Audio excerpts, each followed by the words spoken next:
सबसे पहले हम खीरे के सबसे पहले दोबारा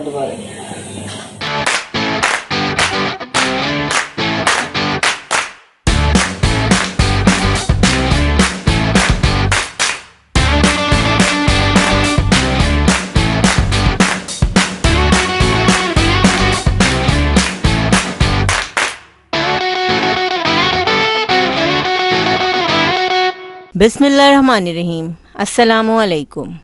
सबसे पहले हम खीरे के छिलके उतार लेंगे। आप चाहें तो छिलके के साथ भी बना सकते हैं खीरे का रायता, लेकिन इस तरीके से बहुत ही मजेदार सा रायता तैयार हो जाता है। वेट लॉस के लिए बेहतरीन रेसिपी है। लंच टाइम में आप इसे बना सकते हैं। छिलके उतारने के बाद हम खीरे को कश कर लेंगे।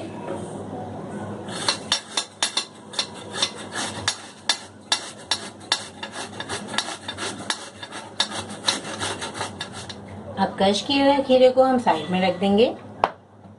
इसके लिए मजेदार से दही तैयार करेंगे। 1.5 कप हमने दही ले लिया है। अब दही में ऐड करेंगे आधा चाय का चम्मच नमक,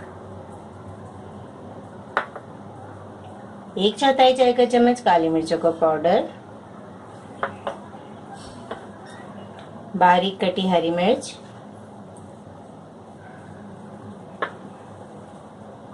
आधा चाय का चम्मच चीनी, 1 खाने का चम्मच बारीक कटा हरा धनिया, 1 चाय का चम्मच चाट मसाला पाउडर ऐड करेंगे।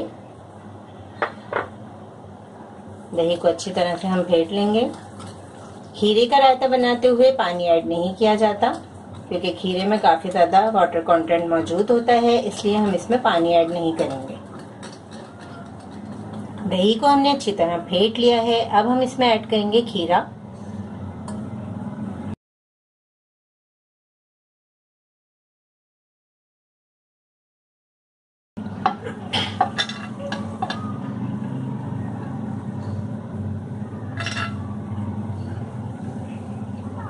बहुत ही मजेदार वेट लॉस रेसिपी रेडी है। आप इसे लंच टाइम में यूज कर सकते हैं, खाने के साथ सर्व कर सकते हैं। बहुत मजे की लगती है और खाने में जरूर ऐसी चीजें शामिल किया कीजिए ताकि बच्चों को भी आदत पड़े वेजिटेबल्स खाने की। इस रेसिपी को जरूर ट्राई करें, क्योंकि हम बनाते हैं खास आपके लिए हर रेसिपी को आसान अंदाज में। अपना ख्याल रखें और हमें अपनी दुआ में याद रखें। अल्लाह हाफ़िज़।